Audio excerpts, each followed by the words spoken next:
What is up, everybody? I hope you're doing fantastic on this Saturday morning. Today is December 19th, 2020. We're coming up on the end of another year, and this is yet another episode of the Let's Talk Wrestling podcast. My name is Raphael Garcia, and I'm here for episode number 79 of this show where we talk about professional wrestling from the week, give some thoughts, and go on from there. Try to have some intelligent conversation with myself about something that I'm very passionate about. But as you know, I like to thank everyone for taking the time to support this show, coming out and listening to this episode either right when it drops, a week later, whenever you take the time to listen to this content. It is always appreciated. You can always find us in a couple of different places. Our show links to all of our podcasts are in the episode notes, like in the content section of this episode. You can also check us out on the flagship, which is MMAratings.net, which is and .com as well, which is the flagship where all of our written content is contained. You can catch us on Instagram and Twitter at MMA Ratings Net in both spaces. You can check us out on various podcast platforms such as Anchor, Spotify, Google Podcasts, Apple iTunes, Overcast, and Breaker as well. Myself, you can hit me up at rgarcia_sports on both Instagram and Twitter, which is where I do most of my chatting in those spaces. So let's go ahead and jump into the show where I will be talking about a couple of different pieces of wrestling content, such as previewing Tables, Ladders, and Chairs, which is tomorrow, looking back to WWE, NXT, SmackDown, Raw, main roster content from this week, looking at AEW, and doing like a little preview of Wrestle Kingdom, which is in a few weeks over in Japan. I think it's January 4th and 5th. Let me check my notes. Yep, January 4th and 5th, which will be in the Tokyo Dome. Looking forward to that. So, let's start things off. We're talking about the WWE, and I think their biggest news story came out at the end of this week when, what's his name? Alex McCarthy over at Talksport broke the story that the USA Network is pretty much pissed at WWE for their current ratings dips. And if you are one of those individuals who enjoys talking about professional wrestling ratings, okay, no problem. Something that I hit upon on this show. I won't be talking about the Wednesday ratings this week, but it's something I touch upon every now and then because I think it's just a good talking point to kind of look at a little bit of. But this is in reference to Monday Night Raw and their steadily declining ratings. This week they had a 1.5 million viewership of the Red Brand, and that was the lowest in show history, 1.5 million. Now, people are pointing back to the moments in the past where WWE leadership has promised change, and they don't do that, of course, clearly. But it's a trend where the numbers begin to decline, they reach a new low. WWE promises all this change, but they don't do it. Fans continue to walk away from the content. They have their hardcores that are still there, but these numbers are dropping left and right. Like you can look and see it. They've gone from the millions of viewers that they had during the Attitude Era down to I think it was about 4 million was a number where they did when Triple H came out and berated smart fans. They had about 4 million viewers to Raw. Then they dropped down to about two. If you look back at the last time the McMahon family were in the ring, saying that they want to give fans what they wanted, and they were about the 2.25 rating at that point in time, and now they're down to about 1.5. And what's unfortunate about that is that WWE is in their own way. You have Vince McMahon, if you listen to the investors calls where he's talking about the reason why the viewership is so low is because right now is because of COVID-19 and fans not being in attendance and television viewing habits changing. But all of that doesn't take into account just how bad their show is week in and week out. Their show is horrible. And if you watch on Mondays, you are almost insulted in the sense that this show doesn't matter. And what I mean by it doesn't matter is that nothing of consequence happens on this show. If you listen to a lot of the review shows, people that talk about the shows after they go off, a lot of them sound the same. And the reason that they sound the same is because nothing of value happens. It's the same matches rehashed time and time again. It's there's nothing enjoyable about what they are giving fans each week, and fans are like, okay, I've had enough, and they're slowly walking away. To be honest, if I wasn't doing podcasts such as this, or writing about the shows for a couple of different outlets and running, being a co-editor for Daily DDT, I wouldn't cover this shit either. I 100% would not, because it's not good. It's not good wrestling. It's the matches themselves. Every now and then you may get a good match where something stands out, but at the end of the day, it's like this is a hard watch, and it's showing. Raw's in a very bad place, and the content from week to week is just not good, and you see that showing up in the ratings. And one thing about this piece that McCarthy wrote is that USA Network is pressuring them for more adult-oriented content, and not the sexy type of adult, but like the dark and violent type of adult. And I'm interested in seeing how Vince McMahon responds to this, because he is the creative powerhouse behind WWE. So I love that they pointed out the not the sexy kind of adult, but the violence kind of adult. And that's important because, in my view, from what we've seen from WWE over the years, is that from the minute that I would have seen adult come up of adult content from them, it would have been went back to the Divas era of bullshit. You see with the way that they're booking some of the women that Vince McMahon wants to bring the Divas back, and he wants to do it in a different fashion. And if you could see me right now, I'm doing different in air quotes, but look at the new Carmella character that they have, her untouchable gimmick or whatever the hell she is, and even from her entrance now that she has, all of that brings back to the Divas era. Look, they try to do that with Emelina, they try to do that with Liv Morgan, Eva Marie, who's set to come back as well.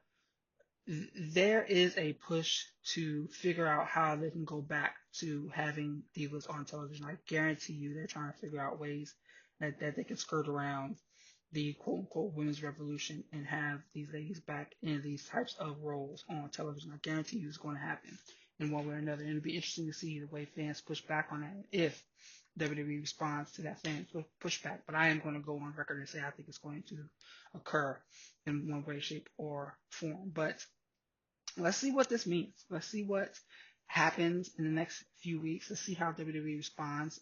They have, Monday Night Raw coming up this week after TLC, and let's see if they wait till then to respond to it. There's also a piece of this report that was saying that they plan on using the Royal Rumble as a reset of sorts. Again, let's see, or if they're going to have just some more same old shit. People are tired of the same old booking. They're tired of the same old outcomes and the same old matches week in and week out, and people are walking away. I do not blame them one bit. Let's touch on Monday Night Raw and SmackDown from this week and just kind of gloss over them.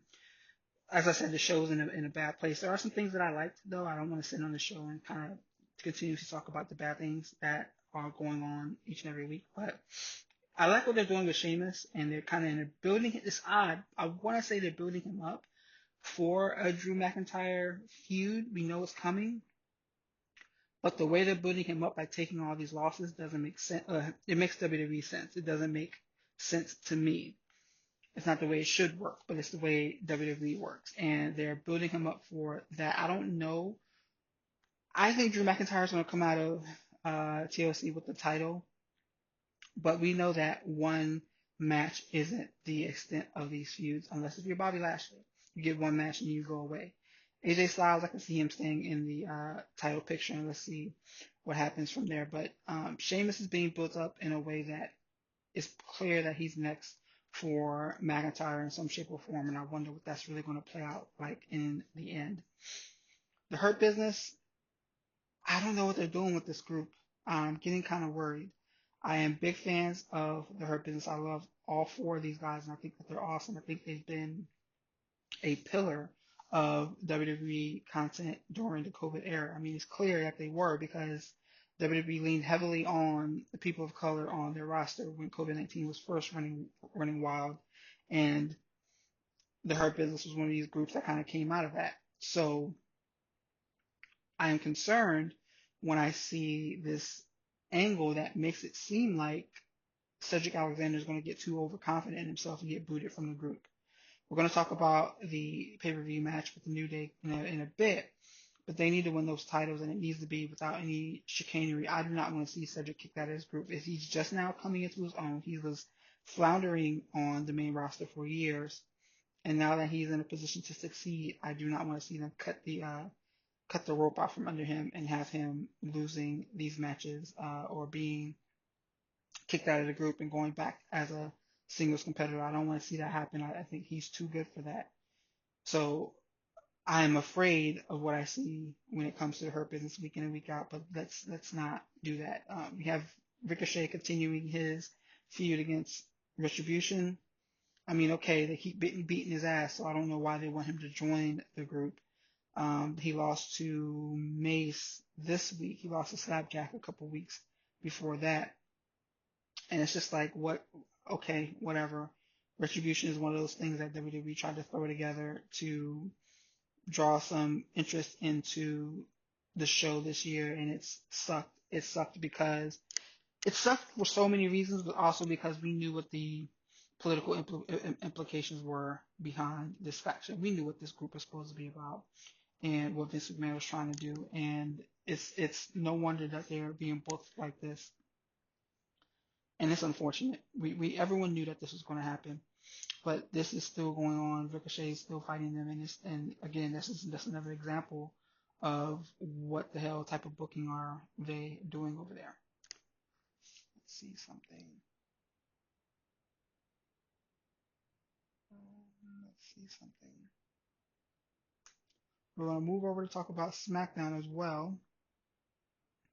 And yesterday's show, in my opinion, the Roman Reigns stuff is so powerful.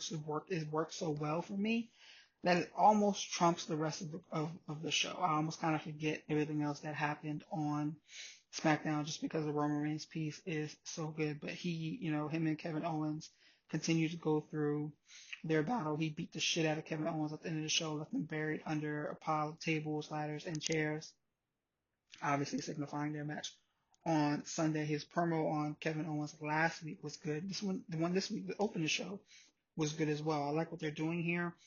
Kevin Owens is being sacrificed to the gods on Sunday. I don't expect him to win. No one should expect him to win. Should be a great match, though. I think he's going to take a hell of a beating. But there's no way he's winning that match. But this stuff on SmackDown each and every week is fantastic, and it's continued to deliver, in my opinion. The Sasha Banks and Carmella shit, oh boy, I'm not a fan of it. Like, I liked old Carmella. She kind of grew on me, even from before she was with R-Truth. But this shit, I just do not like it. I don't know if it's the subtle nods at white privilege, which they clearly aren't doing on purpose, but it's just not sitting well with me, especially when you know how they consistently misbook Sasha Banks as well. So I'm concerned about this angle, but it's more of the same shit this week. Otis beat Nakamura in 3 minutes. People are losing their shit over this, and I don't blame them. 3 minutes. 3 minutes. Yeah. 3 minutes. This is the same Nakamura who has been one of the biggest stars in New Japan. People lost their mind when he came over to WWE, and they've done nothing with him on the main roster. I don't say 100% nothing. They've done less than what was expected. Even then, I say expected and kind of shake my head because WWE in this day and age is never going to really elevate a personal color beyond a certain platform on their products. But Nakamura was beaten 3 minutes. I like Chad Gable, and I don't like Otis at all. But just seeing having Chad Gable back on TV is cool with me. But this is unfortunate. If he beats Cesaro next week too the same way, people might lose, people are going to go nuclear on this angle. It's just not it for me. The Riot Squad, they are great. I love Liv and Ruby Riot. I love them. I wish that they had the titles, and I wish they had a solid list of contenders to face. The belts do not need to be on Shayna and Nia. We'll talk about that in a second. The Riot Squad should be the tag team champions. They could be having exceptional matches in NXT against adequate teams on the main roster, but they're not right now. They beat Billie Kay and Tamina this week. I like what Billie Kay's doing as well. I wrote about her, I think, last week, and she has grown on me much more than Peyton Royce. Peyton Royce hasn't been on TV since the Survivor Series, and Billie Kay's been on for the last 2 weeks. I mean, people thought she was just going to fade off into oblivion, like Mike Tyson once said, and that's not the case at all. She's been doing fantastic work, and I love her character. I love her shtick, and I want to see more of her in multiple roles. She doesn't need to be wrestling per se, but she could be backstage. She could be working with Adam Pearce. She could be on commentary. She can do so many different things, and I think that she's going to really elevate her stock over these next months and in the coming new year. NXT this week was my favorite show, and I know the AEW versus WWE fans are going to point to the ratings. I get it. NXT this week ruled. The matches they had on this card were absolutely insane. Pete Dunne versus Kyle O'Reilly was the best wrestling match this week from Sunday to Saturday. Yeah, I'm going to say that from Sunday to Saturday because the Laredo Kid Omega match happened on Saturday. So from this Sunday, the 13th? What was Sunday's date? 13th? Yep. From the 13th to the 19th, this Pete Dunne and KOR match was the best one. Now only thing I didn't like is that Pete Dunne didn't get the win. And I'm probably going to write about that in a while too. Because I think that Pete Dunne was the right way to go for Finn Balor. I don't think Kyle O'Reilly is going to beat Finn.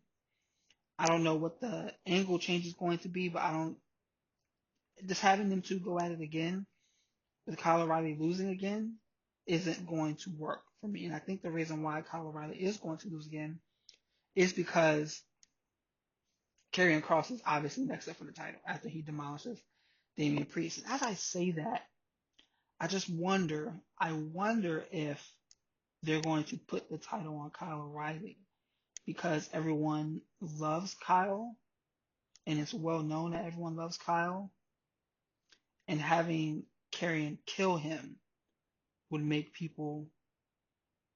help Karrion get heat. I wonder.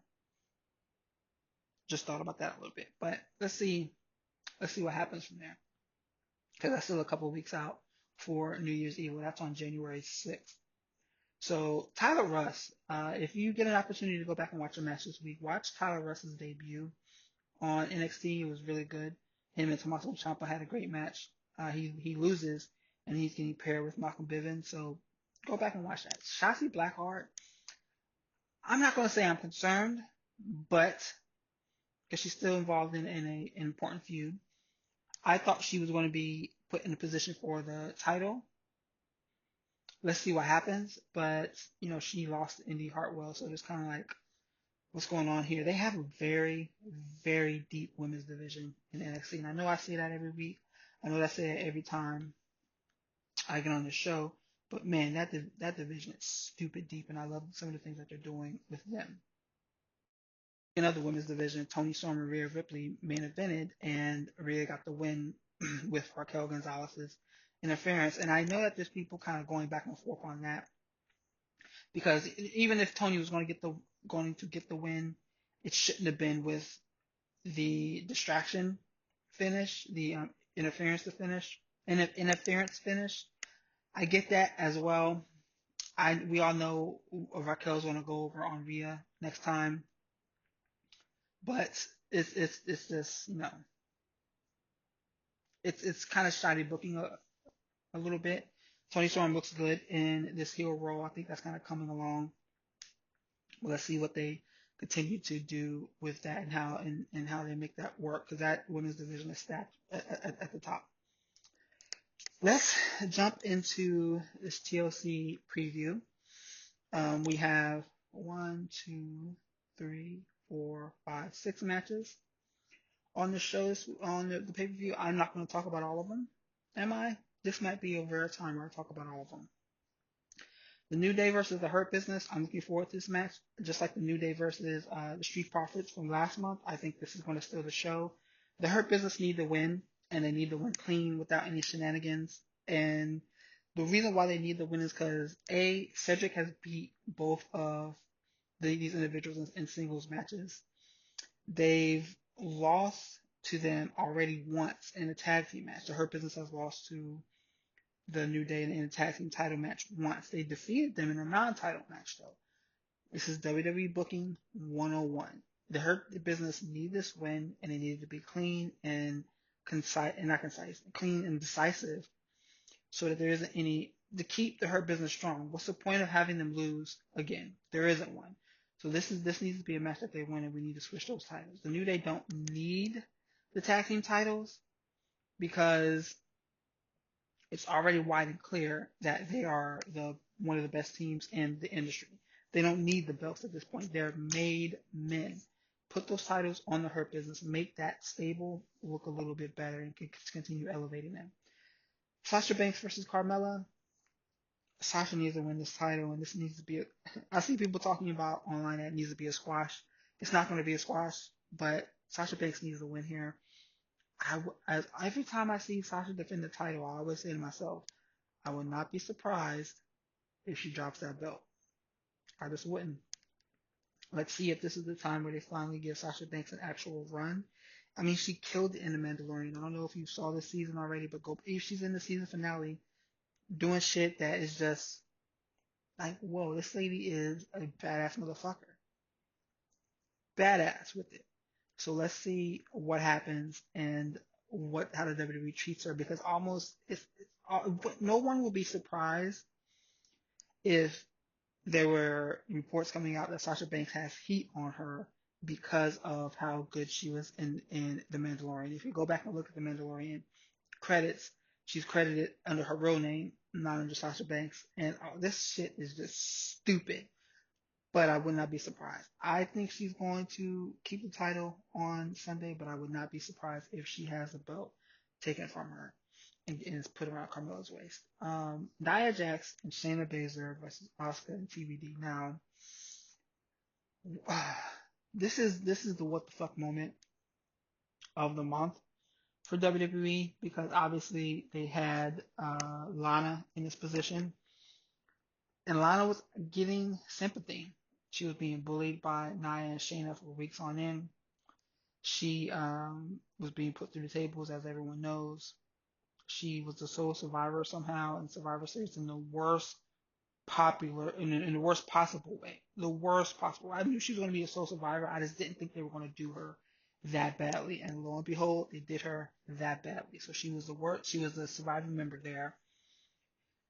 She gets a win over Nia Jax on Monday, and then they do the heat spot on her where they basically beat her up and injure her and get her out of the match. So why is this match still going on? Because Asuka stepped in to be her partner and help her, and help her, protect her, basically give her backup. Asuka's the women's champion. Why isn't she like? There needs to be something done about this. This match shouldn't be happening. And who is her returning partner? Is it Charlotte? Eva Marie?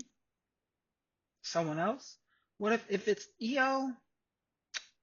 Because Io's not doing anything in NXT. I would shake my head to that, like, okay, let's see what the hell's going on here. But this is WWE we're talking about. They don't do shit for the fans. They do shit for Vince McMahon. Vince McMahon loves Charlotte Flair, so you can expect this to be Charlotte's return, which is stupid because why is Charlotte coming back as a face? The team with there's so many different questions, and let's see how this plays out. But this is a match that I'm not looking forward to. Not like, and then Nia Jackson, Shayna Baszler. Why the fuck are these for the team? Shayna needs to be snapping necks and cashing checks and demanding a shot at somebody's title. And like holding, I want her to hold people hostage until she gets a title. Like she should have held Lana in an ankle lock or something like that until Asuka agreed to giving her a title shot. Like just break somebody's fucking limbs, get heat that way. But nope, she's stuck in this stupid comedy act of a tag team, and it's just not.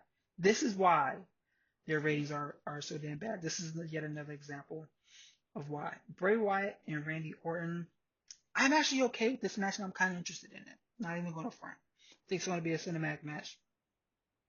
And the reason why I'm saying that is because no one wants to see Bray Wyatt or Randy Orton in the main title picture. No one at all. But this is still a match that they can keep working. And this is an interesting match, and this is a feud that they can maybe get one more pay-per-view out of. They can have something at the Royal Rumble, keep them out of the Rumble, and give them something to do at that event by keeping this feud going on for one more week or one more month, one more show cycle. I think this is going to be an interesting match. You know, someone has to be lit on fire. Okay, there's going to be that. There's going to be that imagery out there, but I'm okay with this match. Drew McIntyre versus AJ Styles. This is going to be a good match as well too. I'm expecting McIntyre to win, but I wouldn't be surprised if they put the title on AJ to create some intrigue around Raw. McIntyre isn't the problem. He's a damn good champion. He's a damn good champion. But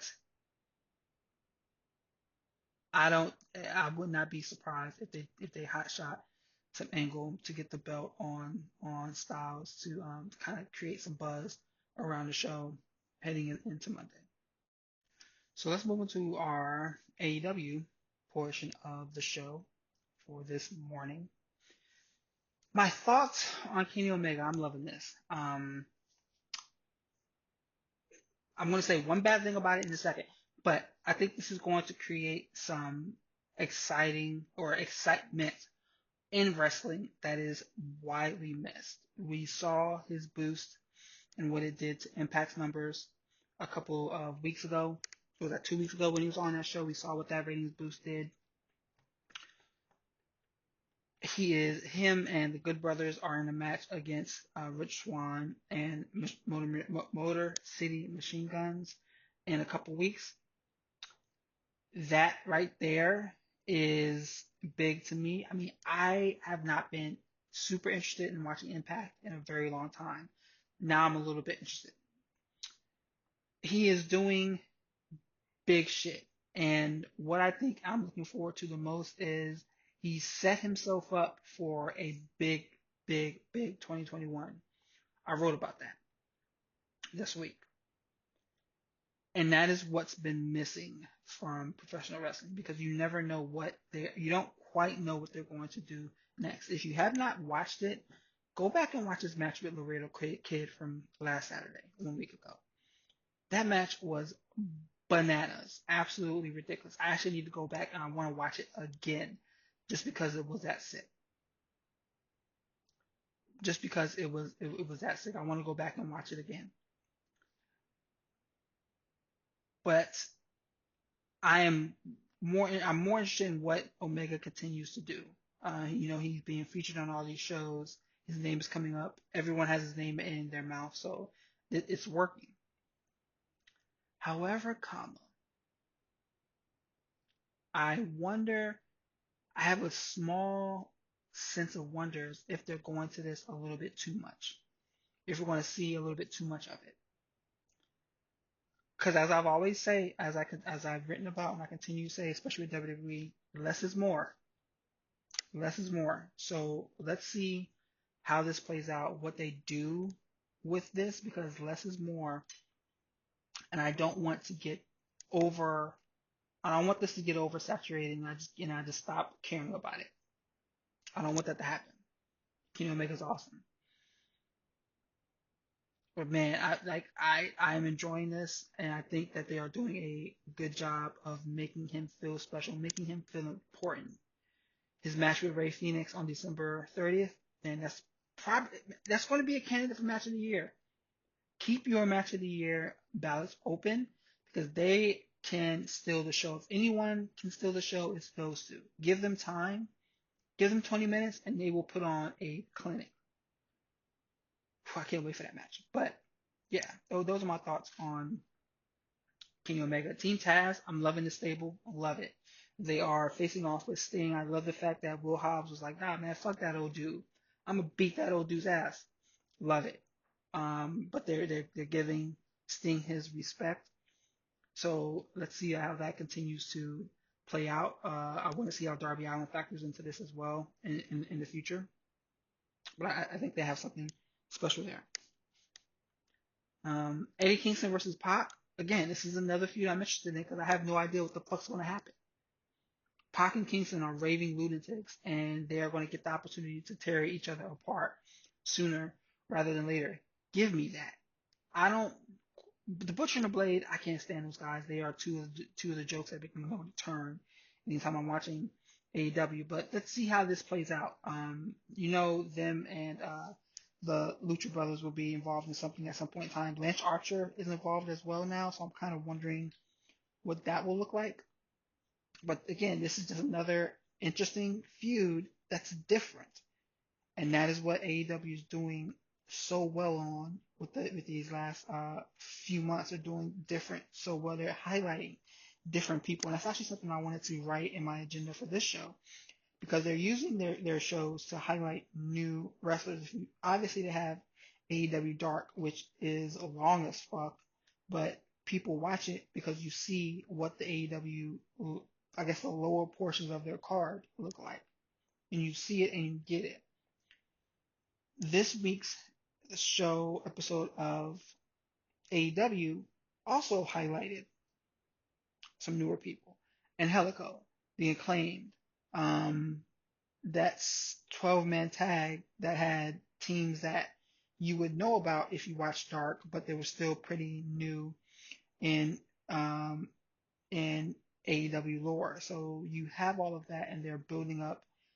This was smart. This was a smart show to use to build up newer names coming off of two big shows that just hit 900. They both hit 900 K viewers the previous 2 weeks. Using this one to kind of elevate newer names, I think it was a smart move at that time. So I'm happy with what I saw there. Serena Deeb and Big Swole, I am looking for even with the women's division, they had how many women did they have in that? They had four women in that match. Serena Deeb, Big Swole, Ivelisse, and Diamante. Then Nyla Rose attacks and Red Velvet comes out to help. That's getting six women on TV in a solid storyline to help continue moving that forward. So let's see what that looks like. If we get a six women's tag next week, Nyla Rose, Diamante, Ivelisse versus Big Swole, Serena Deeb, and Red Velvet, people are going to be excited about that. I think that's going to be another opportunity for them to continue to build that division. While they have Thunder Rosa and Britt Baker doing their thing, and they also have Hikaru Shida and Abaddon in the main title picture. So they're doing some things with the women's division. Their ratings continue to look strong to me. And yeah, they may not be getting millions of a million viewers every week, and I get that, but they're showing strong growth. If I was a marketer, I would be able to use those numbers to say, hey, that's when you begin selling them to advertisers. Obviously, which they have someone being able to do, but they are having strong growth at a time where wrestling ratings in other avenues are failing. And that's just the fact. If you look at WWE's numbers, they struggle week in and week out. So I'm not mad at what we're seeing on AEW each and every week. It's working. Look at their numbers. It's working. Look at the way people are talking about it. It's working. People are interested in this content, and it is excelling for them. So let's give them some credit. Let's give them their due. every Wednesday I'm going to watch NXT first, at least as far as it stands right now. But AEW definitely has my attention in some ways. There are some things I don't like about the show. I've said it every week on this pod, but I'm not mad at what they're doing. To close out, to close out this show, let me grab a drink. To close out this show, I wanted to go a few minutes talking about Wrestle Kingdom, and I will probably do a deeper dive on this show closer to the actual show date. So I'm guessing maybe maybe that weekend, the first or the second, I'll do an actual full show preview. But I'm looking forward to Wrestle Kingdom this year. It's going to hurt watching it because they're going to have fans in attendance. And we in the United States, we love our rights and all the other bullshit. And we will not be having fans in attendance for shows probably well into May next year. But, that's it is what it is with that. But looking at Wrestle Kingdom this year, I'm interested in this show. So let's see. Let's scroll on down here. It's a 2-night event again, which I think is going to be awesome. And I don't know how a lot of these matches are going to play out. I really don't. Who's going to make it through from the first night in these title matches to the second night? Mainly, is it going to be Naito? Are they finally going to strap up Kota Ibushi? I think it's time. The man won G1 again. I think it's time to strap that dude up. I still don't like how they have the IWGP and IWGP Heavyweight and Intercontinental titles wrapped up around one person. I hope that they break those out in the near future. But I think it's time to strap up Kota. Give us that rematch with because the winner has to go through and face Jay White on the second night, and Jay White's been killing it. Oof. Jay White has been killing it, so I could see Kota winning and then losing to Jay White. If Naito wins, he's going to lose to Jay. That's my opinion. But boy, I wonder what that's going to be something interesting. I don't know how that's really going to play out. I'm looking forward to the Hiromu Takahashi El Fantasma match. As you know, El Fantasma just won the Super J Cup. Takahashi won the Best of the Super Juniors. They're having this one-on-one match with the winner going to go face my boy Ishimori for the junior heavyweight title on night 2. I think Takahashi is going to win both and take the title.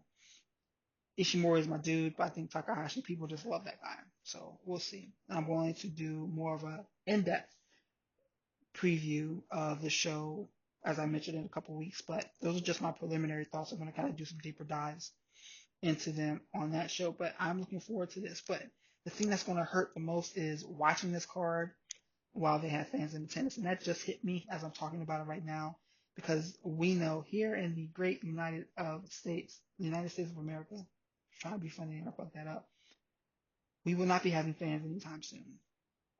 So we can live vicariously through Japanese pro wrestling fans who are able to go to shows once again.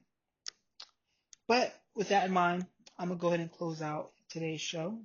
As always, I thank you for taking the time to listen to the Let's Talk Wrestling podcast. This has been a big year of growth for us. We started the year at about 100 subscribers, I believe. My goal was to get us to 150 by the end of the year, and we have surpassed 250 at this point. So I thank you for everyone who has hit that subscribe button, whether it's this show you listen to or if it's the MMA Ratings podcast you listen to. I thank you for taking the time to support our work. Please be sure to like and subscribe it whenever you subscribe, and share our work whenever you have the opportunity to. It really helps. Check us out over on our other platforms as well. As always, they're in this show's comment section. You can catch us on Spotify, Anchor, Google Podcasts, Apple iTunes, Breaker, and Outcast as well. But give us a listen. Give us a like. We're doing the best we can to create new content here. I'm trying to make some changes for 2021 to continue to improve the show, but I work a crazy amount, so this is a little bit hard sometimes for me to give this the attention that it needs. But we've been consistent this year. We've given you guys a lot of content, and you have rewarded us for it with your support. So thank you for that, and we're looking forward to another strong year in 2021. My name is Raphael Garcia.